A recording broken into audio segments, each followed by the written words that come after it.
All right. A crowd here, huh?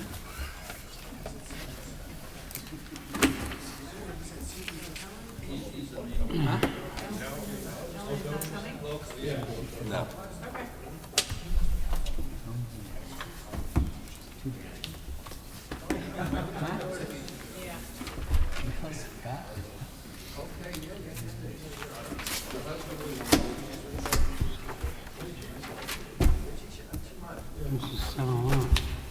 All right. All right, good afternoon, everybody. Welcome to our zoning board. We're back live this morning. Huh? Excellent. So, Jim, you represent a couple other ones. We have a limited board tonight. We have a quorum, but there's only 3 of us. If any applicant decides they want to hold over and wait till we have a full board, that's your choice, and just let us know before, when it's your turn, just kind of let us know. Our first order of business tonight would be to approve the minutes from the February 17th meeting, so I'll make a motion to approve the minutes. Second. Ron, all in favor? Aye. Oh, you good with that? Okay. All right. Let's see, our first decision for tonight, West Hampton Beach Development Partners LLC, 107 Old Riverhead Road. The board has a decision on that one to grant that variance, so I'm going to make a motion that we accept that variance, approve that variance as written. You have a second? Second. And Joe, you good? Aye. Okay, so we're all in favor of that one. Thank you. That was yours, right? Yeah. Our first holdover tonight, the Great Dune Corporation, 95 Dune Road. We have a request to hold that one over. Again, it looks like we're gonna have that one around for a while, huh? Yeah. All right, I'll make a motion, we hold it over for all purposes. Second, All right, don't John. forget about All that. right. Don't forget about that 107 request. We're gonna do that at the end, Okay, fine. right? The language you're talking about? Yep. Yeah, let's do that at the end. Okay.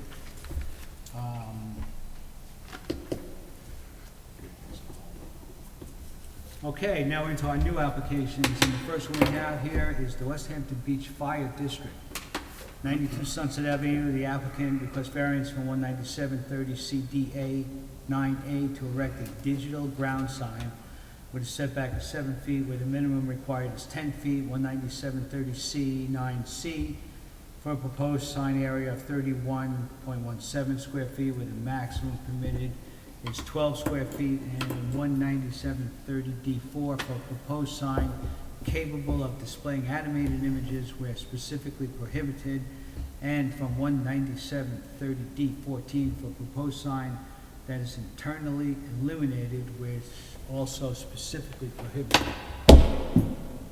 Who's going to take this one? All right. Over here or over there? Please, over there. Good evening. Happy St. Patrick's Day. My name is Eric Churches. I'm an attorney from Port Jefferson. I'm here on behalf of the West Hampton Beach Fire District of counsel to William Glass. So, by the way, it's my first time here at the West Hampton Beach ZBA, and happy to be here and happy to see the fire department prominently displayed on the mural behind you. So you read the application. What we're seeking here is the permission to put up a sign similar to what I understand the high school has up. It's an LED sign which will be tastefully done, obviously, customary and standard size for these types of displays. And we're seeking relief from the strict application of the village code to erect this digital sign. You've probably seen these signs around. They're ubiquitous around the island now. Many fire departments have them, many schools have them, and they're used to convey critical information to the public, such as blood drives, amber alerts, road closures, weather advisories, public safety reminders such as changing of batteries for smoke alarms, fire prevention tips, memorials honoring deceased members of the fire department, and I understand a member just passed away this afternoon. Also, community spirit and goodwill. Congratulations to graduates. Happy 4th of July. And also recently, I know the fire department had a drive for Ukraine aid to give materials to Ukraine, and that was very successful. That would be something else that the sign would be used for, as well as recruitment of other members, future members of the fire district, and COVID vaccine. I understand that the fire department here was used as a central location to administer COVID vaccines, and that would be something else that the sign would be used for. In order to have these signs reach their full potential and functionality, they do have to be visible and illuminated. They did change a little bit from the first description here. We moved the sign back to 7 feet. Unfortunately, to move it back any more than that, it would render the sign not as visible and not as useful, kind of defeat the whole purpose for it. So it's 7 feet from the sidewalk itself. My understanding is that's probably 9 feet from the center of the sidewalk back. So it is a little less than the 10 feet. But I know this board is familiar with the Monroe balancing test, and I saw that there was a variance granted in 2016 where that balancing test was applied by this board.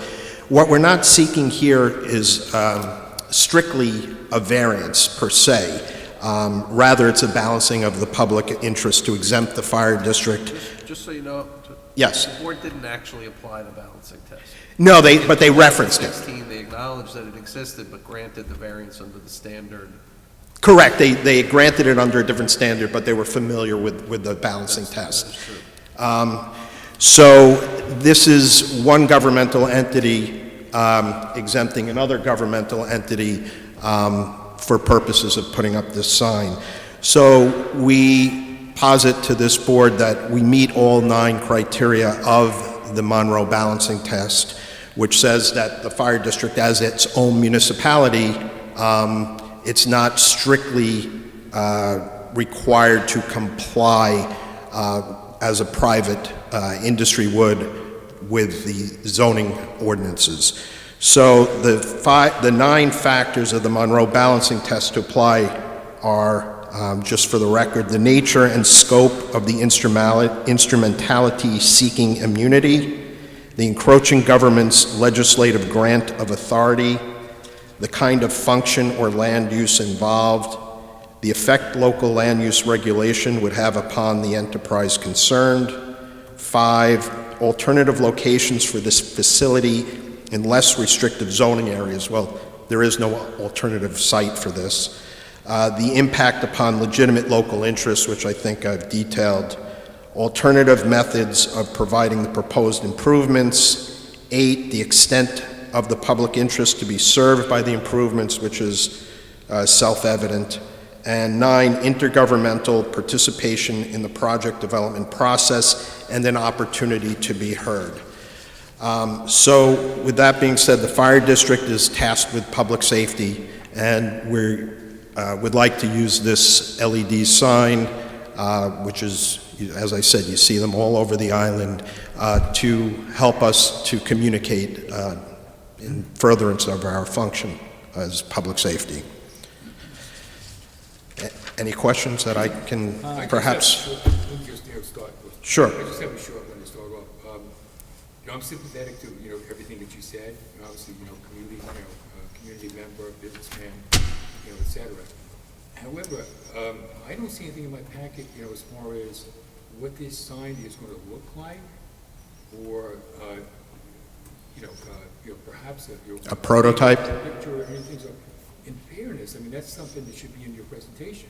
Just saying that, okay, other fire districts, there's one by the school, you've seen them on Long Island, that's not really being fair to us. It's So- not being fair to you and Okay. your group. So you haven't seen a prototype, is what you're saying? Okay. I don't know. And Do the you know if there's second a- thing is, Listed as missing documents on the application now? I don't have anything in my. I mean, my understanding was that the application was complete. I understand your concern. My only response to that would be that these are, I don't want to say cookie cutter done across, but it would be very similar to one that's in front of the high school. It's got a brick base, is my understanding. It's internally illuminated. When it's not conveying any messages, it's just black and blank. But when it is, it'll have, like at Citi Field or Yankee Stadium, that type of a display. That's all well and good, but, there is a sign ordinance, in the village. So, it restricts, a lot of these things, that you're talking about. So you really have to show us something. Well, under the sign ordinances, to go back to that, we're not really requesting, per se, as I said, a variance. We're saying that the ordinance is not strictly applied to the fire district since it's its own municipality. So we're seeking, in essence, an exemption under the Monroe balancing test. Okay. So is that, So you're not seeking a variance at all? You want to call it a variance, we'll take the I'm variance. asking But you, it's what your I'm saying is that this isn't, yes, the application is for a variance, but that's not really the nuanced standard that I see under the Monroe. It's really that we're exempt and in the alternative for a variance. did you, you're aware that the village doesn't allow these signs at all? I am. Okay. They're prohibited, And, correct. Years ago, they actually amortized them away, and people had to, the existing ones that were there had to go, Are those for private businesses? in the village, period. So the one at the high school Hold on is one my second. understanding. If anybody who wants to be heard is going to get a chance, but you can't shout out from the back, please. The recordings don't work, and it's going to interfere. So if you want to be heard, just come up to the podium, please. So we may have opened up a can of worms with this one, because the school, we have no idea how that came to be. They never came before our board. Okay. And I'm looking at this and I'm seeing something that is specifically prohibited. Okay, you're not asking, when the fire department came in, they had to be built. They wanted interior parking, they wanted a front yard setback. They needed a height variance. And this board was all receptive for all of that, for the functionality of the fire district, of course. And then they needed another variance for the two signs and the sides, as you already mentioned. We went through that, but this is a case where you have an application before us for something that is specifically prohibited. So, and you point out something else. You're pointing out that the school has one, and how did that happen? We don't even know. Well, we should be commended for asking for permission. That's true, and we appreciate that. But not to be too heavy-handed on going back to the Monroe balancing test, but it's been since 1988 well-settled law in the state of New York, as set forth by the Court of Appeals in that case, that as a fire district, as its own municipality, the local zoning ordinances should not be strictly applied, and we're simply asking that they not be strictly applied in this specific instance for this specific sign, which is designed to communicate vital information to the citizens of West Hampton Beach. How have you been getting the vital information out before? Well, if we go all the way back in time, there was a town crier who would, and then ultimately things developed. So, what we're doing is we're just trying to bring this into the 21st century, which, there's the internet, but not everybody has the internet. Road closures, storm warnings. If somebody's not turning on Channel 12 News and they see that there's a weather advisory, it's a great way to convey information through a public, on a fire district to the public. Has anybody talked to the mayor or the trustees about this? Not to my, I have no knowledge. I can't say one way or the other. Because they passed this law to not have these. I think, with due respect, I don't think that the fire district was contemplated in this type of a The zoning. one singled out, but you've already referenced the school, which how they got that is beyond us. Did I get the school in trouble? We're not enforcement, but you referenced the school and now the fire district, and when the library wants to have one, or the volunteer ambulance wants to have one, and then it's going to snowball. How are you going to differentiate yourself from those? Well, how would I differentiate a fire district from a library? That's Well, pretty what about an easy. ambulance? Ambulance and the fire district are different, but the fire district is its own municipality. So again, I'm coming right back to that Monroe balancing test, which I think should be applied here, and that the interest to convey this information to the public outweighs the interests of the zoning regulation with respect to the fire district. You know, that all may be true, but, you know, I'm having a little difficulty, you know, understanding, you know, how you arrived at the size of this. Now, would you, educate me now, you know, would you say that using this Monroe decision would allow a fire district to name whatever square footage of sign that they felt was necessary, whether it be No. 30, 40, 50 square feet? How does this come to be? So You know, the Monroe balancing test, as I understand it, is that the zoning ordinances from one governmental entity should not be strictly applied to another governmental entity. Obviously, there are considerations taking place. If they came forth here with a square footage that was, you know, 310 instead of 31 square feet, then, you know, I think that the ZBA would certainly have grounds to say that's not reasonable. But the LED sign that they're seeking here conforms with industry standards. It's just, as I said, I was driving here from Patchogue on my way. I saw one, I think it was Hagerstown or something. I saw the fire district sign. It was very nice. And it gave me information.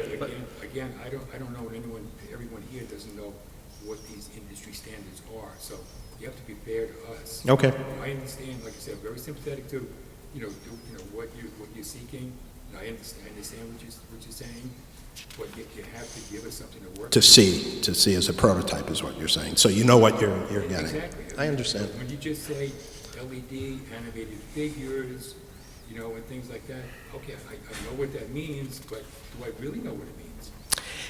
May I have a moment just to confer? Sure. Hold on one second.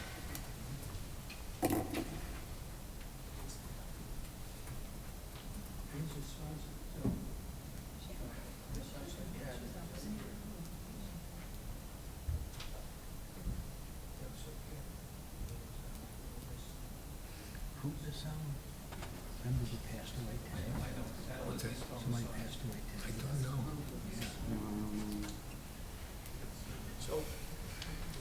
I understand your concern.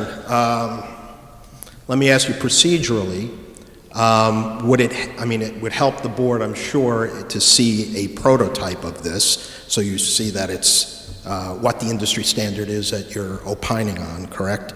Would it make sense to put this over to the next hearing so that we can provide you with a prototype in the interim? Because I certainly don't want a denial based solely upon that if we can provide one in the interim. Certainly have that option. Okay. Absolutely. All right, so let me do that. It's also the fact that there's two board members not here. Yeah. That doesn't concern me as much as the ones that are here. Next month, you're gonna need 3 votes next month. Sure.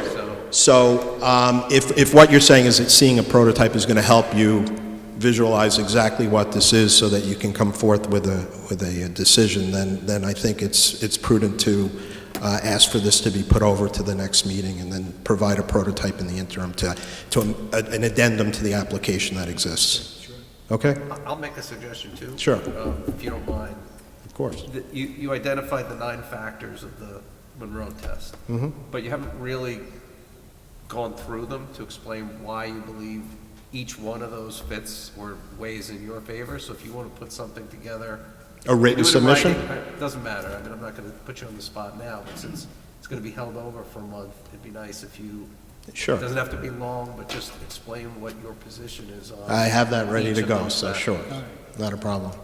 All right, so with that being said, then, what I'd like to do is, whatever you need to, by the rules, to not withdraw, but just to adjourn the application I'll over. be happy just to hold it over. Hold it over till next hearing, okay. And, Not a problem. yeah, I just feel bad that all these gentlemen got dressed up for this evening, so, But the one thing I do want to say, when you're finished, that while they're here, if there's anybody that has any comments. I was going to ask for that as well, yeah. Tonight, it will be on the record, and we would welcome that, I was going to ask for that as well, so thank you. so. Okay, so Ms. Nicky, we will get you a prototype in the interim, and we'll just push it over till next month. Great. Okay, thank you, and then I was going to ask if they have permission to speak. Absolutely, absolutely. Okay, So, thank you. so anybody that's, we need you to come up to the pulpit here just for our recording purposes, so one at a time, and come on up and. Yeah, hi, my name is Dean Culver. I'm actually a commissioner in the district right now. I actually took that picture of the fire truck during that wildfire in '95. I was fire chief at the time. But anyway, what I wanted to say is that the other fire departments, including Quogue, have this, and it's about the same size. If you go to Quogue, right in front of their firehouse, you see one. Riverhead, I know, has one out in front of their firehouse. Guys have probably been down Roanoke Avenue and past there sometimes. It's not obnoxious or anything, and it does serve a purpose. And I'm not sure of other fire departments, but I'm sure there's many, many others that do it, and more are getting them because it is a useful tool. That's it. Thank you. Okay. Just, yeah, absolutely.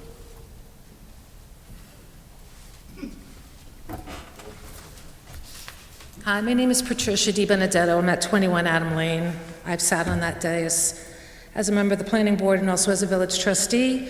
I'm here on behalf of supporting the fire department. My husband is currently the chief of the department. And I'm sorry if I'm going to double talk with what the lawyer had mentioned, but just a couple of things just from what I've prepared. The West Hampton Beach Fire District was established in 2003 by splitting from the village of West Hampton Beach. As such, the agency falls under the municipality of the fire district.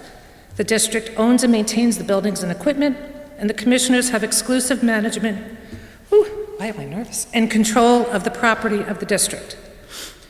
The purpose and intent of Section 19730 signs, as currently written and interpreted, pertains to businesses, residential properties, construction sites, commercial, political signs, landmarks, real estate, and restaurants as you read through the code. Section 197-30 signs does not specifically pertain nor make reference to emergency services such as EMS or fire as currently written. The purpose of the sign is being proposed by the West Hampton Beach Fire Department is to educate and inform the public on items such as recruitment. It's how we get our wonderful members along with the juniors. Emergency alerts with hurricane evacuation, smoke detector battery changes, because smoke kills. Demonstrations such as CPR in the green. I'm a first responder at West Hampton Ambulance. And fundraisers, which the juniors just sent a massive amount of supplies to the Czech Republic, Czechoslovakia. As such, the signs as proposed can constitute as an informational sign, which is permitted in Section 197-30, subsection 13, and one that does not need a permit. However, it's restricted in size, which we can always ask for relief. The purpose and intent of Section 197-30 signs, as it's written in the code, is to promote and protect public health, welfare, and safety by regulating signs of all types. The sign as proposed by the West Hampton Beach Fire Department should be allowed and permitted. Thank you. Thanks Thank for you. good information back there. Thank you. Sounds good.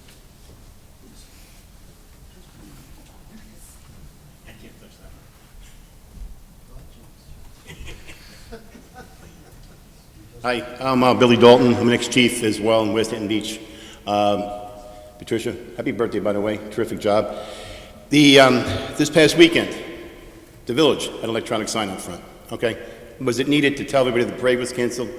I think not, but you chose to put it up there. We have real quality information that needs to go out to the men, to the women, to the kids, to everybody in the community. Simple as that. We're not going to abuse, we're not going to have eat it owls. We're going to give you some pertinent information, all right? Did everybody here change their batteries last weekend? Probably not, but that's what those kind of signs are all about. If we save one life, the sign, that should do it. So, thank you for listening, and hopefully it's just one more, two more. When do you meet? Next month at this time? Yes. Yeah. All right, thank you. Thanks, Billy.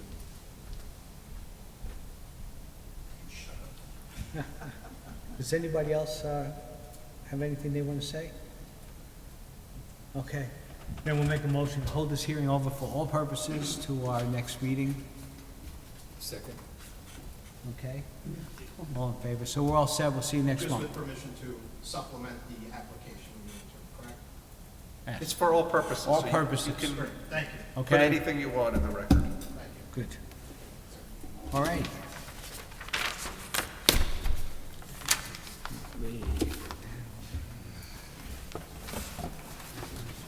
All right. Thank you. You're welcome. Have a good night.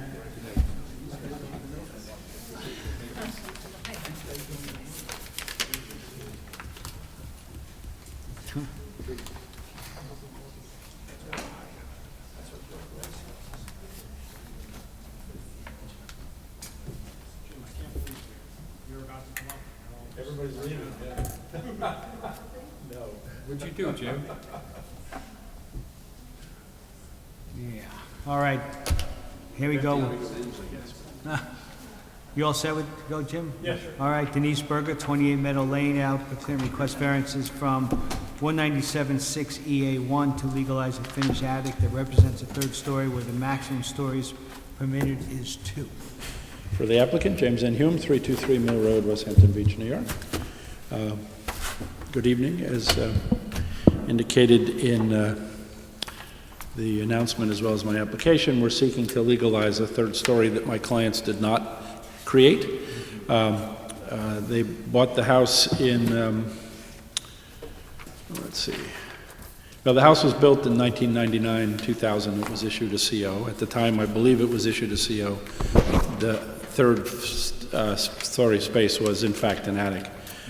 Some years later, in 2003, my clients purchased the property. The room had been converted prior to their purchase, so when they purchased it, they bought what is there today.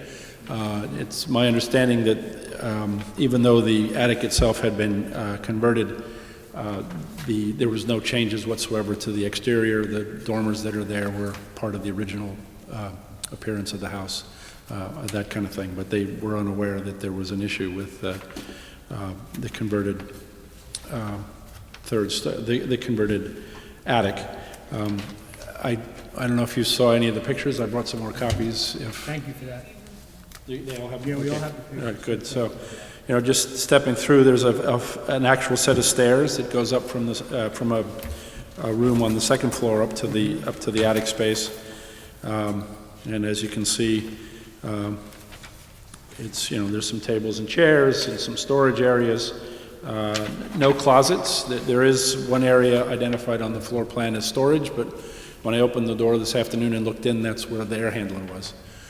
So it's really not. Air handler, is that what you said? Yeah, air handler. So it's really not capable of being a closet. There's no plumbing on the third floor. There's no bathroom on the third floor.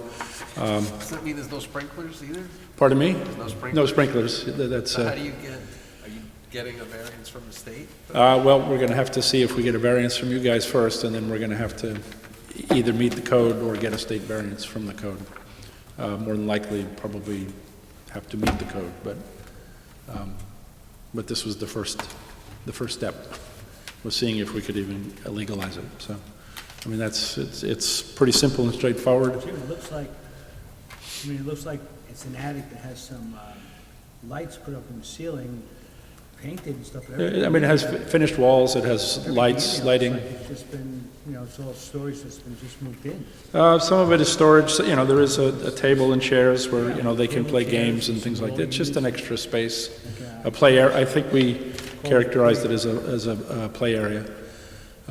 It's maybe another kind of family room. There's a TV up there, I believe.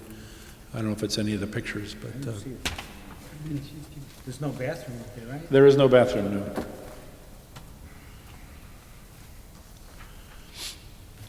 And we recognize that we need to address the third story state building code requirement in some fashion. What else is it? You have to have a bathroom on each floor? No, That's not one of the requirements? no. So it's just the sprinklers? That's the only I think it just needs to be sprinkled to meet the state code. There's something about it when egress. three different ways you can do it. In the application, it's discussed, we talked about that, it's required,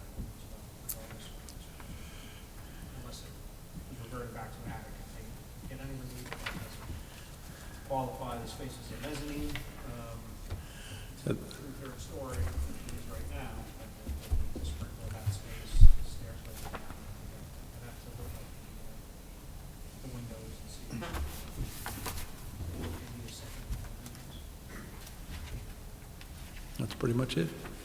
Brad, it has to be like no more than 1/3 of the space below it to be considered like a mezzanine area? Yeah, it's too big right now to be It's too big, right? considered a mezzanine, yes. The other How big is it?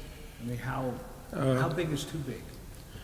Well, I think it's a fraction of the existing space below. I think you were touching on it. I believe it's a third or something on I that think it's order. a third.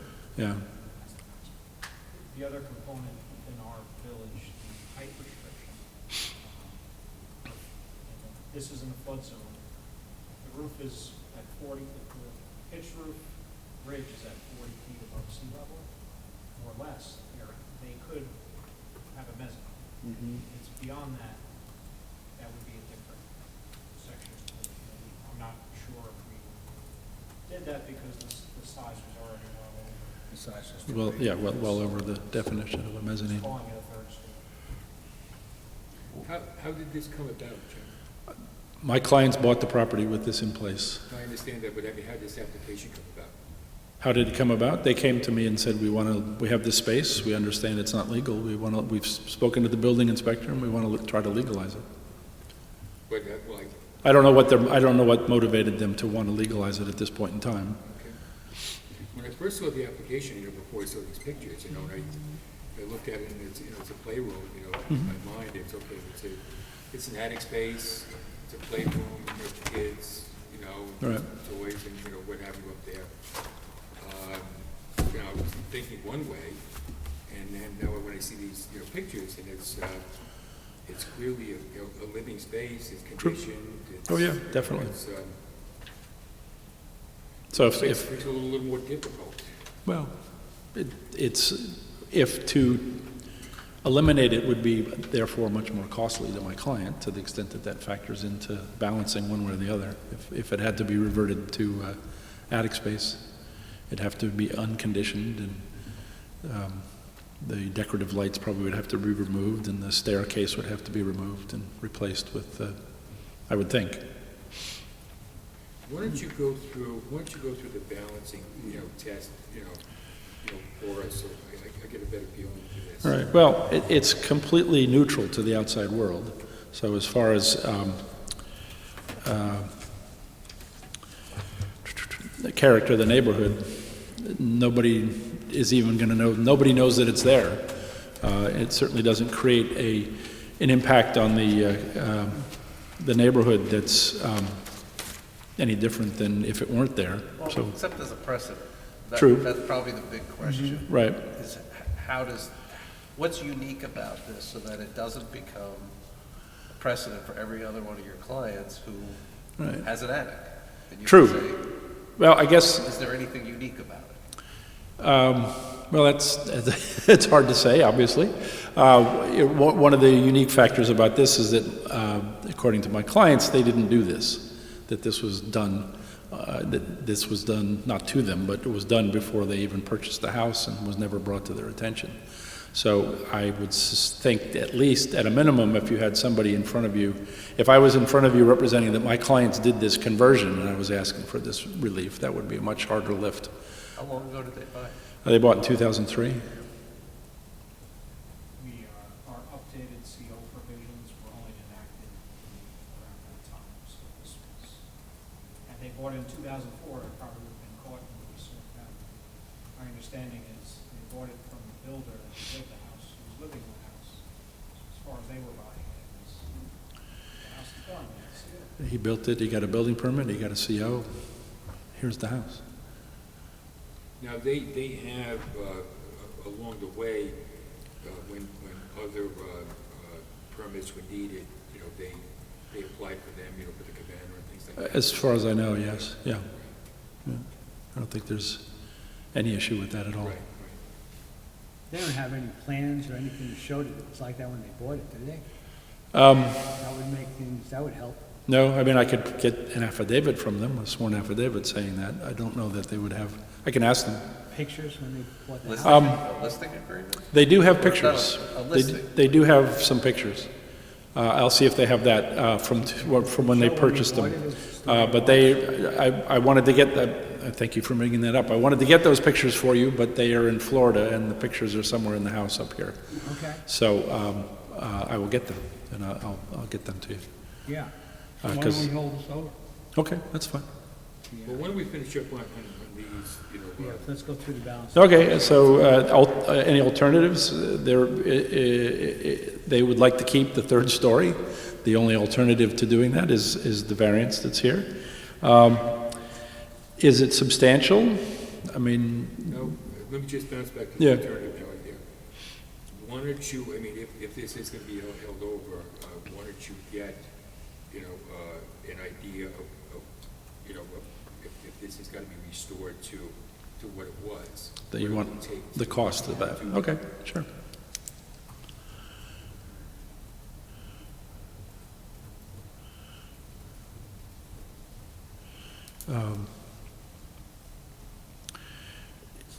Substantial nature, I mean, it's a third story when they're not allowed. I get that, so that one doesn't really fall in our favor very much.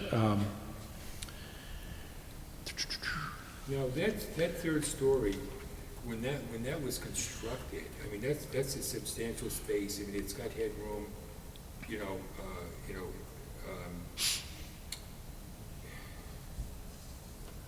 in some fashion, that was gonna be used from the get-go. That could very well be. Well, I'm just saying, I Yeah. mean, it's a substantial. This house was built by and owned by a builder. Yeah, I suspect that he built it with the idea that he might convert that space after he got his CO, and that's in fact what he did. And then sold it to my clients a couple of years later. Right. So that's how we ended up where we are. It doesn't change the environmental impact of the property at all, and arguably not self-created, since my guys didn't do it, so. I think if you get an affidavit and some, some pictures that you have. Yeah, she has, I believe she has some photographs. Yeah, so maybe I'll get the photographs and I'll do an affidavit that marshals the photographs in time and place. That'll go a long way. Okay, I'm happy to do And that. the cost of, And the cost of the Restoration. restoration. Yes. because maybe one thing you should think about is, if it costs $30,000 to sprinkle the third floor and $20,000 to restore it, it might be a tougher case, but True. that may be part of what you present, is what's it really gonna cost to legalize it? Right. Okay. I think we should assume the state's gonna require it to be. Yeah, I don't give think we're getting a variances variance. like that No, very easily. no. That's why I think when they talked to the building inspector, and I think they indicated to me that he indicated to them that they would have to take that step, so. Okay. But let me find this additional information for you, and if you could just put it over till next month, that would be fun. Joe, did we go through everything you wanted? Yes. Okay. All right, thank Let's do you. that. Let's just hold it over for all purposes to next month. Make a motion to have that. Second by John. Good. All righty.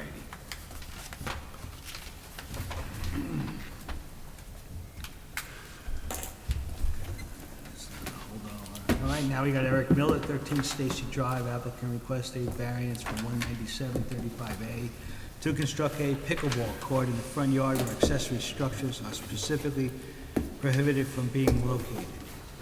And you're not going to mention the Westbridge Circle one, right? All I'm going to refer to here is the variance that you already granted this property in 2014 for a 5,600 square foot tennis court in the same location. That variance has long expired, and so we're back for a much smaller but similar use in the same location. Although the tennis court that received the variance was 20 feet from the lot line, 20 feet from the street, Right. and this is proposed at 25 feet from the lot line, so it's... Move it back any further? Can you move it back? We are trying to keep it as far away from the wetlands to keep it out of DEC jurisdiction, because there are wetlands on the other side of the house. Yeah, but you had the tennis court, there. It's much bigger, so you have room to move it back a little bit. don't you think? Yeah, well, we'd like it further. We moved it back a little bit, but we'd like it 5 feet? further up. Yeah, we moved it 5 feet back, so. You can't move it back any further? It's a big lawn you got there. Yeah, well, but you already agreed that we could have a tennis court, a full-blown tennis court, much closer, so. Only because the tennis court is much bigger, right? Tennis court's 130 feet. Yeah, 120 feet, but right? yes, This is true, what, 48? true. Well, we would like it here. It seems to work well here with this property and the adjacent properties in the street. But I think if we move it back closer to us, we're also moving it closer to the other houses. So actually, we should have asked for the 20 feet because that maximizes the distance away from the neighbors as well as from us. So I think moving it closer is moving it closer is not a good thing. Well, it's a much smaller court. Yes, it's about And I guess 20% the size. Stillwater's development is kind of bad. Right, right. I had submitted all the data that I had submitted the last time as well, so that's basically it.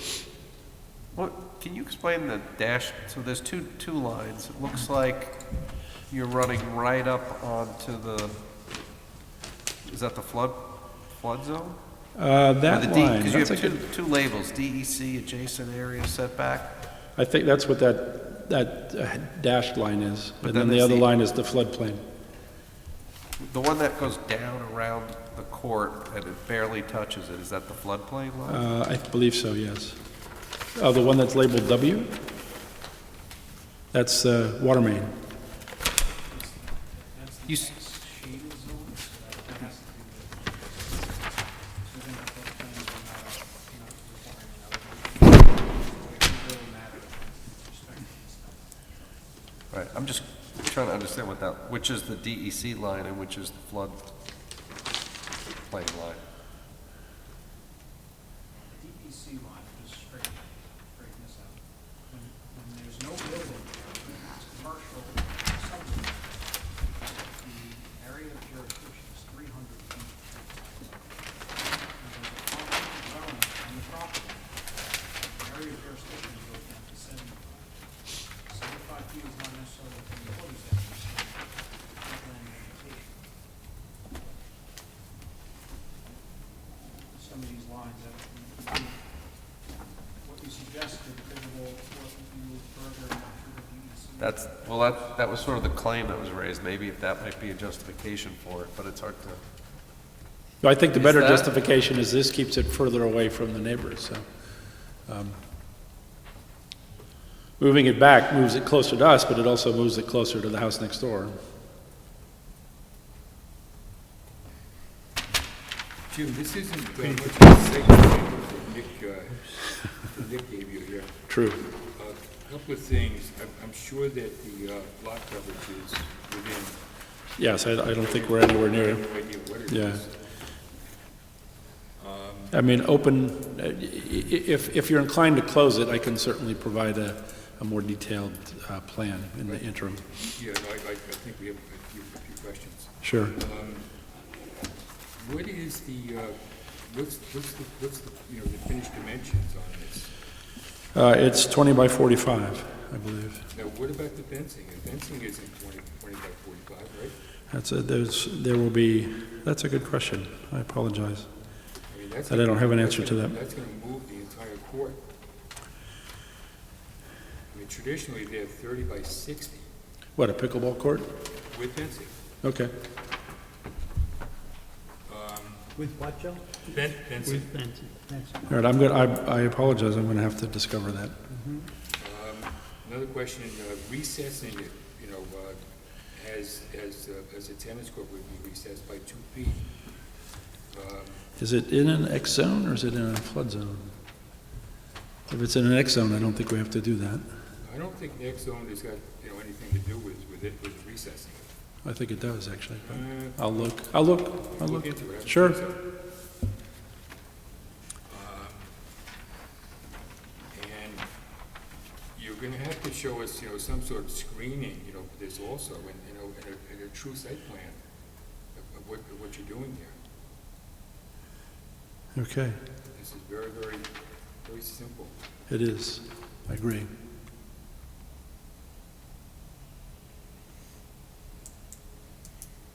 Those are my only thoughts. Okay.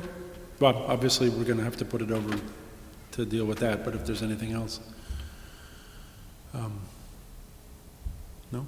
You're not gonna claim the Monroe decision from... No, no. Wasn't it Jefferson before Monroe, so I'll claim the Jefferson, yeah. I'll go back further in time.